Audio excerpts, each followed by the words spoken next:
Hello दोस्तों, इस video में हम लेकर आए कक्षा 12वीं के लिए इकोनॉमिक्स के महत्वपूर्ण प्रश्न और अभ्यास प्रश्न पत्र, जिनको एक बार आप अवश्य देखें, जिससे आपका पेपर अच्छे से हो। तो देखते हैं, सबसे पहले शुरू करते हैं। एक समाजवादी अर्थव्यवस्था का मूल उद्देश्य होता है। तो समाजवादी अर्थव्यवस्था होती है, उसका मूल उद्देश्य क्या होता है? वो अधिकतम लोक कल्याण होता है उसका, अधिकतम लोक कल्याण। अगला है, उपयोगिता का संबंध होता है। उपयोगिता का संबंध किससे होता है? मानव की आवश्यकता की पूर्ति से होता है। किससे होता है? मानव की आवश्यकता की पूर्ति से होता है। ठीक है। अगला,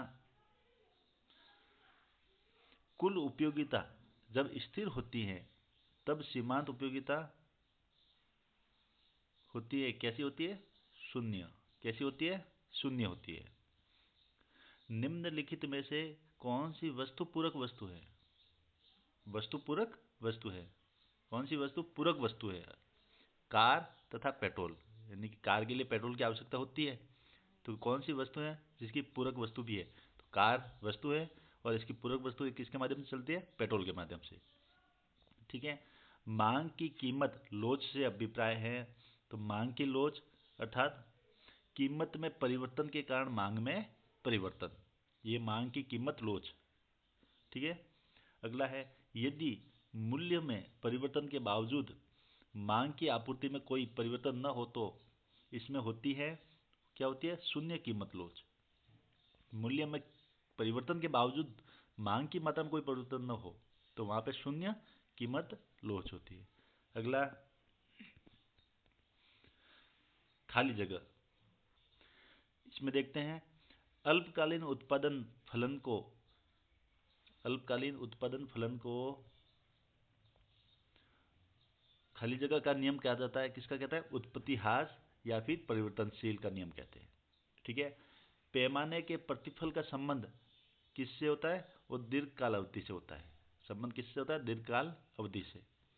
उत्पादन बंद कर देने पर परिवर्तनशील लागतें कैसी हो जाती है? शून्य हो जाती है। औसत लागत वक्र का आकार अंग्रेजी वर्णमाला के किसके समान होता है? वी के समान होता है। वी होता है नहीं, वैसे।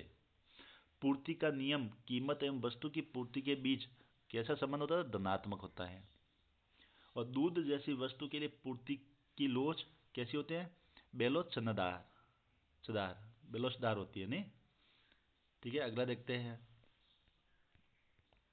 सत्य सत्य।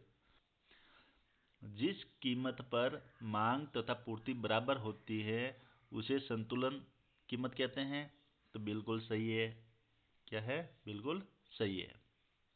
अगला, बाजार कीमत उच्चावचन वाली प्रक्रिया है। यह भी बिल्कुल सही है। जॉन मेनार्ड किन्स को आधुनिक अर्थशास्त्र के जनक कहा जाता है? नहीं, ये गलत है। विश्व महामंदी वर्ष 1910 में? नहीं। और जीएनपी एक राष्ट्रीय अवधारणा है? बिल्कुल सही है।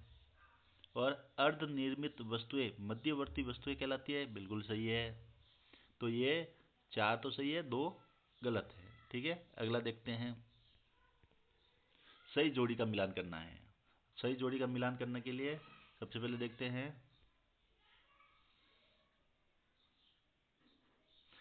एनएनपी। एनएनपी को इंग्लिश में कहते हैं नेट नेशनल प्रॉफिट। ठीक है। तो इसको कहते हैं शुद्ध राष्ट्रीय उत्पाद। क्या बोलेंगे? शुद्ध राष्ट्रीय उत्पाद हिंदी में हो गया। जीएनपी ग्रॉस नेशनल प्रोडक्ट, यानी कि सकल राष्ट्रीय उत्पाद। क्या हो गया ये? सकल राष्ट्रीय उत्पाद। वस्तु विनिमय की कठिनाई। वस्तु विनिमय की कठिनाई तो दोहरे संयोग का अभाव। इसका क्या हो गया? दोहरे संयोग का अभाव। ये हो गया। ठीक है। अब मुद्रा का प्राथमिक कार्य क्या है? वो विनिमय का माध्यम है। केंद्रीय बैंक कौन सा है? तो केंद्रीय बैंक है आरबीआई। और व्यावसायिक बैंक कौन सा है? वो है एसबीआई। और एमपीसी, एमपीसी का फुल फॉर्म है मार्जिन प्रोडक्ट। ठीक है। तो इसकी होगी सीमांत उपभोग प्रकृति। ये हो गया। ठीक है। अगला देखते हैं, एक वाक्य में उत्तर लिखिए। तो एक वाक्य में उत्तर देखो, एमपीएस, एमपीएस का फुल फॉर्म क्या है? तो marginal propensity to save, marginal propensity to save, इसका पूरा नाम है। और इसका सूत्र है एमपीएस बराबर डेल्टा एस बटा डेल्टा वाई। उपभोग फलन क्या है? फलन क्या है? तो उपभोग फलन है आय व उपभोग के बीच, आय और उपभोग के बीच में संबंध, यही है उपभोग फलन। अगला है औसत उपभोग प्रवृत्ति क्या है? तो औसत उपभोग प्रवृत्ति है माइनस सी बटा वाई कोष्टक में प्रति इकाई उपभोग, प्रति इकाई उपभोग। ठीक है। अगला औसत बचत प्रवृत्ति क्या है? औसत बचत प्रवृत्ति क्या है? तो एस बटा वाई यानी प्रति इकाई बचत, प्रति इकाई बचत। अगला जीएसटी का पूर्ण रूप लिखिए।